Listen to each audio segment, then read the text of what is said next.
Back here on Weekend Joe, driven by Munganass St. Louis Acura, Munganass Alton Toyota here on ClaibsOnline.com. About 2 weeks away before heading down to Florida for the final few weeks of spring training and, of course, the World Baseball Classic. So I had to have on a guy that I have been following on Twitter now for the last several months, a guy that has kind of made his name around baseball, I think the media circles, for his love of the World Baseball Classic. He is Shawn Spradling, and he joins us now. Shawn, what's going on, man? How's it going? Yeah, it has been a crazy last couple months. I will tell you, I didn't even post anything on social media hardly at all until last summer, and it's been daily W stuff. It's been crazy. What kind of background do you have in any of this, if any, when it comes to the media side of things? Yeah, with the media side of things, my resume, I started last summer and I just liked the WBC, and then I just started posting and reporting things there. I don't have any journalism background or any reporting experience really. Just grew up loving baseball. I do have a sports management degree undergrad, but other than that, I mean, I just saw a void, I felt like, in the World Baseball Classic coverage, and I wanted to fill that. And now that it's leading up to it, I remember being in college when the first one went on, and I remember watching it. Yeah, I remember watching the games there, and I remember vaguely Team USA winning the last time they had the WBC. But it feels like maybe it's a Major League Baseball thing, maybe it's the players involved. It feels like there is a special there's a special feeling around this one. It feels like players are really hyped to actually do this time around. Yeah, I mean, I would completely agree. This 2023 WBC is significantly more hyped than the last one. I'd argue it's still not quite where MLB and baseball wants it to be, if we want it to be truly a baseball World Cup. But compared to previous WBCs, I mean, we have, at least on the offensive side of the ball, you have all of the best of us playing. Like, you got Mike Trouts and the Mookie Betts and Arenado and Goldschmidt. You have all of the guys that you would want to play in the WBC playing. So I think there's buy-in both from the players and the fans this time around.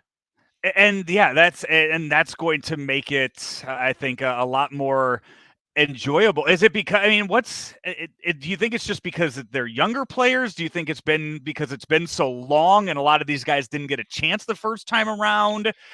What do you, I guess, as you've read everything, I mean, you've read whenever players announce that they're playing, you've done more of the research on it. Is there a trend that you're seeing? Yeah, I think there's a couple of things as to why this WBC is so different from the previous ones. I think, for one, in 2017, Team USA won. It was a big deal for a lot of those American players to see that, oh, this is something that, first of all, we can win, we can compete, and we can really enjoy this and have a blast doing it. We get to also represent our country. And you had guys like Goldschmidt and Arenado, and a lot like Yelich was a big player back in 2017 that played on the team, that speak very, very highly of playing WBC.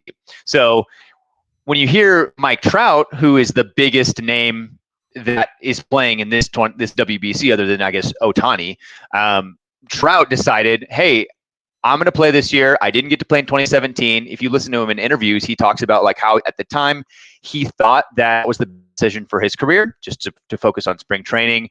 He had injuries previously, so he just thought it would be best to sit it out. If you hear afterwards, he actually does regret not playing in 2017. He loved watching it and wishes he was out on the field. Like he said himself, I wish I was on that team. So he finally gets a chance to play. And on the player side, if you want to play for Team USA and you see Mike Trout's playing, you're all in. You're like, oh, I want to play with that guy. I want to play with Mookie. I want to play with Bryce Harper, had previously commit. Or on the fans side, MLB fans are like, well, you have Trout playing. You have Shohei Ohtani playing. So you got all of these stars. It's going to only make your winter shorter. So it's baseball, very competitive baseball that we're going to be able to see way earlier than normal. I think that's the first big thing. The second big thing is, I think as time goes on, international baseball, just as a concept for American fans, I think is starting to become more common and more accepted. I don't think that it was necessarily unaccepted in the past for the normal MLB fan, but it was almost just like a foreign concept that like there was at baseball other places that was, I guess, worth the time of watching. We already have 162 games in MLB to watch, plus playoffs. So I think now that this is the 5th edition of the WBC, we're seeing a lot more fans kind of jump on the bandwagon, or at least be more comfortable with the idea of international baseball. And just looking at, I was looking the other day at tickets for the semifinals and the finals down in Miami, and it's, I mean, there are going to be seats filled in Marlins in Ilone Park that have never been filled before. Oh yeah, it's going to be something we haven't seen in that stadium in a long time in every game. So as you look here, I saw. So I got in on Japan when they were plus 500 to win it all. I went all in on Ohtani, even though there's a lot of Cardinals on the on Team USA. Who is your favorite right now? Who is your, I guess, top 4 that we will see in the semifinals? Yeah, so if we look at the semifinals, and you can look at, I mean, I would say the 2 sources that most people go to see like who they would predict to make it that far are like betting odds as well as power rankings. I think the top 3 are pretty set in whatever rankings you see, whether it's betting odds or just like power rankings. It's USA, Dominican Republic, and Japan, and I think they have that right. That is one tier in itself. Like that right there, I don't see there being much of a differentiator between those 3. I could easily see any of those teams winning it. The 4th team, that's kind of where it gets a little tricky, because it could be any of probably four or five teams, honestly. You got Venezuela, who I think this is their strongest team that they've ever had. Puerto Rico is always very strong in these international competitions, but they're both in the same pool. So one of them is not even going to make it out of the first round. And then you got Mexico, who I think is also, this is their strongest team they've ever had in the WBC. I would say that they're just slightly behind Venezuela and Puerto Rico. They're also competitive. And then Korea, who is probably that same tier for me, they're on the other side of the bracket without any of those teams I just mentioned, except for Japan. So I could see a way for them to make it to the quarterfinals as well.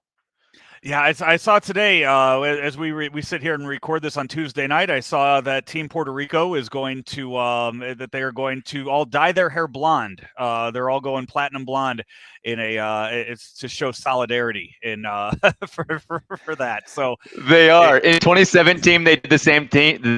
They did Team Rubio, which means blonde in Spanish. They all bleached their hair, and they're running it back. They're doing it again. So I mean, in years past, if you look back and you do your research on years past, there have been players for teams. I know mostly it seems like it happens a lot either between the Japanese team or maybe Cuba, where you get players that we've never heard of before that show up and become household names and maybe eventually make the jump to Major League Baseball. Do you have anybody to look for on any of these teams that might be the next one? The next, I guess, would it be? I guess would Daisuke would he be a good example of that? That's honestly a very good comp, because back in 2006 and 2009, he won the WBC MVP, both editions. So he was the name coming over to MLB right after that. And I think you hit the nail on the head with those teams. You got Team Japan and Team Cuba. Those are normally teams that we see some of those players coming from that we wouldn't, that we just don't know about unless you really follow Cuban baseball or you follow Japanese baseball. I would say the Daisuke Matsuzaka equivalent for next year, because he's going to be posting after the 2023 season, is Japan's ace, Yoshinobu Yamamoto. So he has been the best pitcher in Japan for the last 2, 3, 4 seasons.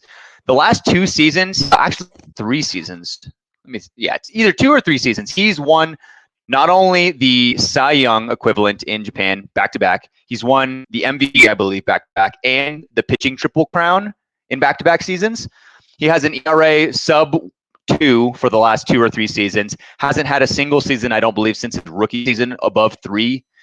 He is lights out. He's putting up numbers that they have rarely ever seen in Japan. They're saying that he is probably just from a purely pitching perspective, the best pitcher on Team Japan. And that is saying a lot considering both Ohtani and Yu Darvish are on that team. So I believe he's 24 right now. He'll be coming over after this baseball season. So he, as well as guy we can also mention on Korea, they'll be kind of the headliners coming into next MLB season. So as we sit here now, a few weeks away, we saw earlier today Seiyu Suzuki. He dropped out of that, probably hurting Japan a little bit. But one thing I've really liked this year, and I think it's we're seeing it more, I would say, out of Cardinals camp than anywhere else, and that's Cardinals have 19 guys on rosters for the WBC. Are some of the I don't know a good way to say some of the jumps or some of the countries that some of the guys are playing for that you would not have expected. I mean, we get it. I think we get it a lot of time with Israel or Italy. I think you see that happen with those teams. But Lars Nootbaar playing for Team Japan and Tommy Edman playing for Korea. I mean, it's a lot of fun just to see those guys going back in their heritage to find this. And the fact that these countries want them in this too it says a lot about some of the countries and how much they want to win. Yeah, I would argue that Lars Nootbaar news, when it was first announced, was probably the most unexpected news of any player in the WBC, if not just this year, maybe past WBCs as well. Because I mean, you look at the name Lars Nootbaar, and you do not at all think Japanese. So he is from both Dutch and Japanese descent, but his mom was born in Japan. So whereas you have guys that play on the Italian team or maybe like the British team or like you said, the Israeli team that are a couple generations removed from that country, for him, it's actually like he is one generation removed. His mom is from Japan, so he really is eligible for citizenship there, which is ultimately what it comes back to. If you're eligible for citizenship in that country, then you can play for their national team in the WBC. So that one was really surprising, as well as the Tommy Edman one. But I think it was surprising for both U.S. and Japanese fans because, NP is the best league in the world. So a lot of Japanese fans at first were a little bit hesitant. They were like, well, we have our own star outfielders. We've never had an American player on this national team for Samurai Japan. Do we really need him? But the manager Kuriyama, as well as a lot of the reporters and a lot of the players on the team were all backed him, and they were all very excited for Nootbaar to come on board. I think it was Ippei, Shohei Ohtani's translator, that initially reached out to him and asked him to play. So clearly they want him on the team, and I think now that he's on the team, all of the Japanese fans are bought in. And a really nice story too out of it, Tommy Edman playing for Korea, his translator will be Eugene Koo, who was a former Korean translator for I think it was Sangwon Oh when he played for the Cardinals a few years ago. Yeah, so that's super cool. They're reusing translators in all of this. Have you looked at? I think Ippei is going to be, so he's normally Shohei Ohtani's translator from Japanese to English for him, but now it's going to be the other way around. In Japan, he's going to be Lars Nootbaar's translator for the Japanese media. And do you see a chance of a guy like a Lars Nootbaar learning from a Shohei Ohtani, or do you think these players are going to benefit in the first few months of the season from being in different camps and being around different players? Is that something you could see when you look and you read about how much fun these guys are having leading into this? Oh, I can imagine. I mean, I feel like it's hard to not just soak up all of this knowledge just from being in the same clubhouse with Shohei Ohtani or Mike Trout, any of these top tier guys that are just legends in our game. So, I mean, if you listen to Nootbaar talk about it, he hasn't met Ohtani yet, but that's one of the things he's most excited about in this tournament is just being able to be around him, learn from that baseball mind. As you've gone through this, you have made. If people go and if they go and find you on Twitter if you go to Shawn_Spradling on Twitter and you look at the work that you have put in to some of this with the lineups and with the graphics that you've done, who is one guy right now that you look at and when you look at a lineup and when you put a lineup together, Is there one player that is sitting out the World Baseball Classic that just really eats at you, that you just wish that we were getting to see him with his team and placed in a lineup? Oh, that's a good question. I think it's easier to. So on the pitching side of things, and that is where it all comes down to for the WBC, I feel like there's a lot of guys missing out for one reason or another. If they just don't want to play, if they want to focus on spring training, or in like Clayton Kershaw's situation, like he couldn't get insurance past like his coverage for the WBC. It's a bunch of reasons why. There's a lot of pitchers to name. On the offensive side, honestly, it's a bit harder because most of those guys are playing. The big names that aren't are Aaron Judge. He's the one guy for Team USA that's not. And he basically just mentioned, I had a heck of a year last year. I'm tired. I need to focus on being the new captain for the Yankees. So that's kind of his reason. He can make that decision if he wants. I would say the other two guys that stick out are Alejandro Kirk, who was supposed to be in the center of that Team Mexico lineup and be probably their best in a very underrated team, I would say. He is not going to be able to play. His baby is due in like a week, which is like right before the tournament, and he hasn't had any to be in Blue Jays camp yet. So they kind of made a mutual decision between him and the team that he wasn't going to play. And then the only last player I would say is Carlos Correa. That is a big loss for Puerto Rico because I see their team as being pretty competitive, but pretty top heavy. It mostly like Francisco Lindor and Carlos Correa, and then there's a pretty significant drop off from like the top tier star player to like pretty reliable role players in MLB. But without him, and it was also for the same reason actually, he's having his second baby. It's pretty much just Lindor in that lineup that's going to be carrying them. So. Yeah. You know, all these times, you know, you get these guys think they plan it out so well to have the kid during spring training to miss out on some of that stuff, and in the end, it's going to cost them, even though they timed it perfectly on on their end. This Dominican team. Every year, I mean, you go back and you look at that 2017 lineup, or you look at the other lineups. Some of the lineups that they've put together in years past have been just absolutely insane. I mean, the World Series MVP is batting 8th for them, probably this year in Jeremy Pena. But they never have pitching. What is it about this Dominican Republic that they never have pitching on their side? Well, that's the thing, honestly. So we've had a couple of guys have to withdraw from playing for the Dominican team. I'll give their names in a little bit, but they've never had top tier pitching. Like they've always been one of the best offenses, one of the best lineups in the WBC of any country, that even like almost measuring up to the US lineup. In this year, there's a case made that they could be like just neck and neck. But pitching has always been lagging. I would say this year, and this is what I was really excited for with this team and why I think they're right up there with the US, is this pitching is actually pretty solid.